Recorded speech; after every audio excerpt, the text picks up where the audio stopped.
Hey friends, and welcome back to Sewing from Scratch. Today we are talking about serger, threading your serger.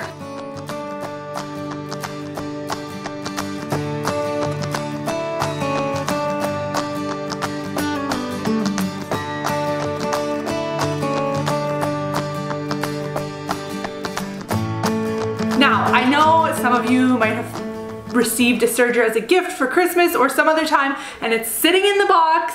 Maybe you've gotten adventurous and taken it out, but you haven't used it. You haven't touched it because you're scared to thread it and use it. Today, we're tackling that fear.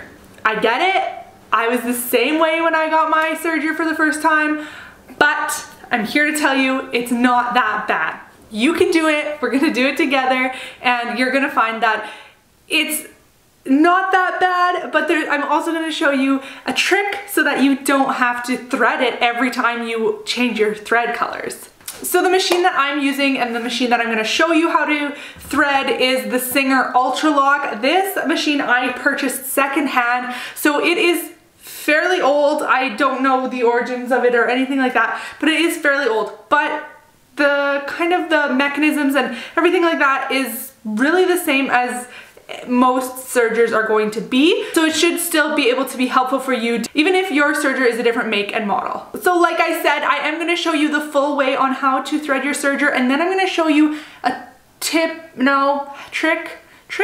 hack so that you don't have to thread it every time you change the thread colors. So we might as well start right now. Let's go. So the most important thing is to definitely get yourself a copy of your manual. You can see this has just been printed out. I actually printed it on like scrap paper.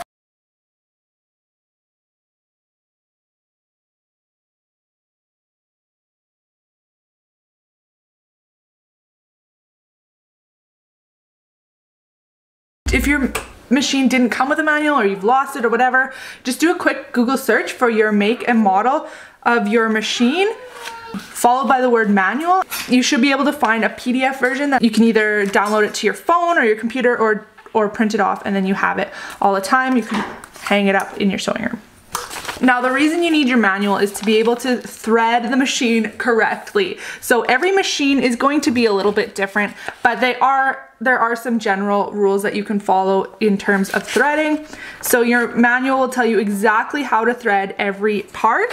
Some machines, like mine, might have the order in which to thread and even the path in the machine on the machine itself. All right, my machine is super dusty, dirty, but we're still going to go ahead with this tutorial. Now we're gonna go through how to thread it kind of the hard way, the traditional way, the doing everything all original, like as if you just got this machine. And then I'm also going to show you a trick on how to not have to do it like that. Okay, so you can see I have, well, I don't know if you can see, but there's no threads coming down here. I just have my threads up here. And we're going to follow the order that the manual suggests or recommends or says how to do it properly. So we're going to be starting with our upper looper.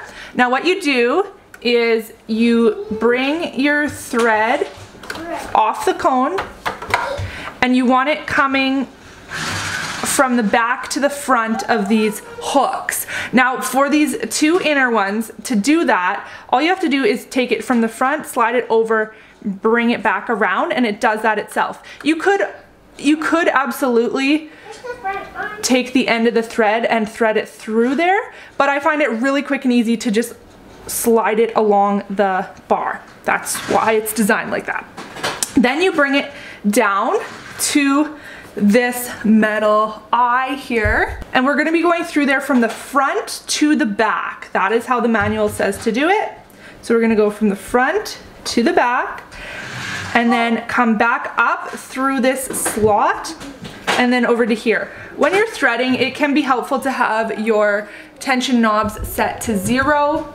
That can just help to have everything make sure that your loopers go into the tension discs.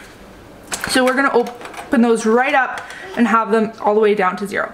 So now we just come down through this guide and we're following the orange markings. So you'll notice in here that there's orange, brown, and then there's some blue and green markings, and they coordinate with the colors on the tension dials. So we're just gonna follow the orange dots. Again, have your manual handy, and it also helps to follow the path on this little diagram if you have one on your own serger. It can be super helpful to have a pair of like angled tweezers, needle nose tweezers, to help you get around. I only got these like a year ago and they have changed my life.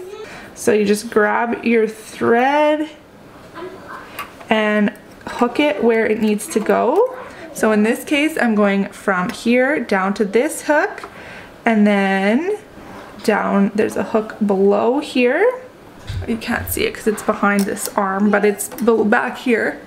And then we're gonna go up to here and then into our upper looper. And it does help to have it up so that you can get at that eye without the lower looper being in the way. So again, this is where the tweezers can come in really handy for getting it where it needs to go. So just stick it through there, then you can grab it and then bring it straight to the back. So that is for the upper looper. So we started with our thread, comes up, goes through this loop here from the back to the front, then comes down to this metal eye and goes from the front to the back, and then back around this slot, comes down through your tension discs, which we have set to 0, down here to this slot with the red orangey dot, then to this hook, and then over to this little guy here. It does have a red dot there, orange dot, and up to this one, and then into the eye of the looper. You can see as I move that, the thread moves in the looper there. So now we will do the lower looper, and these two on the ends, you just hook your thread in from the back here, and then it goes in like that. So same process through here, comes down, and then we follow our brown guide. Okay, so now we're following the brown dots. I guess you can't really see that one, but you'll be able to see this one here. So we're following those brown colors. So it comes down here, and then into this one here, in the back there, and then over to this one. Now, this is the trickiest part of the entire threading, and this is the part that I dread. I hate if my lower looper has come unthreaded. So what we need to do is we need to get into here. There is this part here. We need to go through there, and then we're going to come to this side. I've taken off the extension arm and the cover here, and we need to get in here because we're going to be coming through this piece here, and then we need to get into the back of the looper, that little tiny hole there, which comes then into this looper, and then we'll go through the hole at the front. Okay, and this is where it comes in super handy to have tweezers. So I'm going to put the thread through this coil, bring it through, that part's not too bad. And now we're gonna go to the back here, and you absolutely need to have your covers off to get into here, because it is very tight and tiny and basically impossible to do. Some machines, like my cover stitch FAF combo machine, have these little spring guide things that do this for you, but this machine does not have that. So you can see it coming out here. So now I'm just gonna pull on that, and I want it to come back into the machine here, so we're gonna pull it this way. So this is the thread that I just pulled through there. Yes, my machine is filthy. And what we're going to do now is we're going to move our hand wheel to bring that looper up to where we need it. So this is the lower looper, and that was the upper looper we threaded before. And so now we just have to take the end of the thread and pop it into that looper eye, and it can be helpful to kind of just move the looper with the hand wheel to where you need it, and then once you get it through that hole, you're gonna grab it. Okay, so then you bring this up and onto the throat plate, like that. Okay, our lower looper, our thread coming up here, through there, the guide, then into this middle eye, from the front to the back, coming down here, through our tension guides, down, and then following all of the brown dots, through this hook, this hook, this hook, and then into that coil, which leads into the back of the lower looper, through there, that slot, and then into the eye of that looper, and then up onto the throat plate. You're going to wonder when you're threading this if it should be into this hook or not. Right now we're just taking it up onto the needle plate and not worrying about its interaction with the upper looper. Okay, so now we are done with the inside of the machine, and it can help to keep the cover open still, but now we're going to thread the two needles. So we're going to thread the right needle first, and then we'll thread the left needle. And these are quite simple. These are, this is no more difficult than threading a sewing machine. So again, just go front to back in that metal guide and then into your tension discs. And then from there, we're just going to follow the hooks here.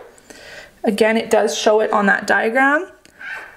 And then we're following the green dots and just continuing on until we get to the needle.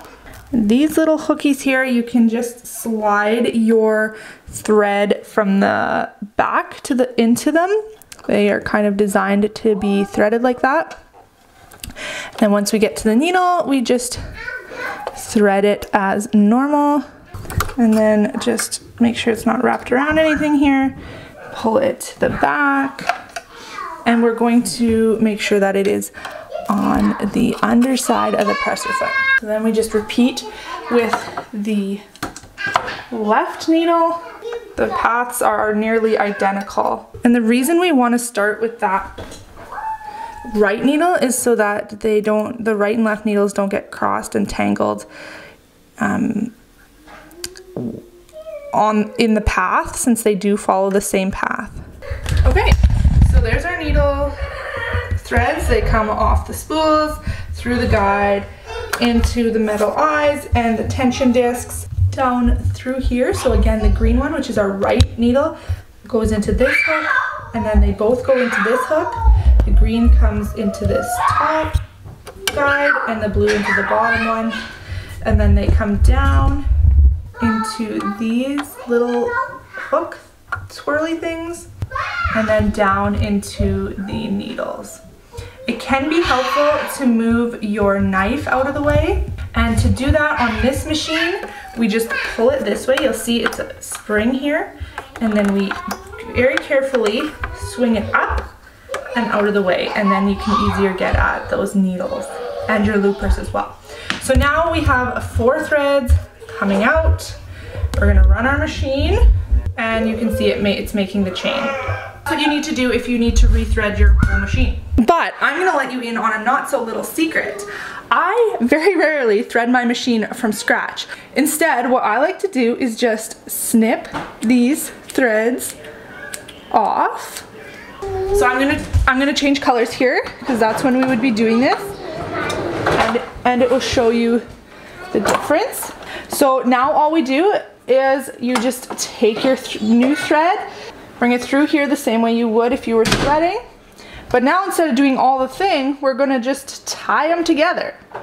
So for the looper threads, we can just bring the 2 ends of thread to meet, and then I just tie them together that way. The needle threads, at least on my machine, don't like that.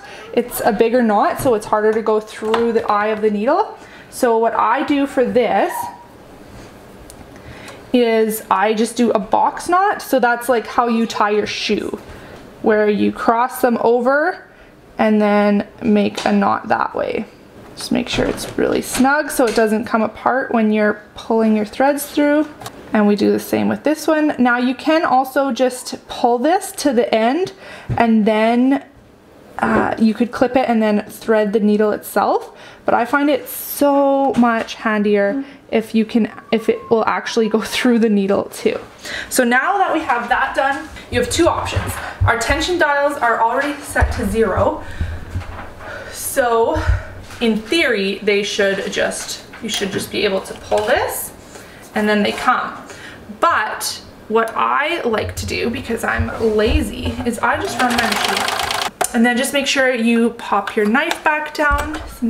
So we normally use that, and you're good to go. So thank you so much for watching. I hope this video was helpful for you, and if it was, make sure you give it a big thumbs up and hit the subscribe button. It really does help out my channel. It lets me know kind of what you're into, if you like these kinds of videos, and it just supports the channel in general so that more people can see these videos. So thank you very much for doing that, and of course thank you to all my wonderful subscribers that are already here.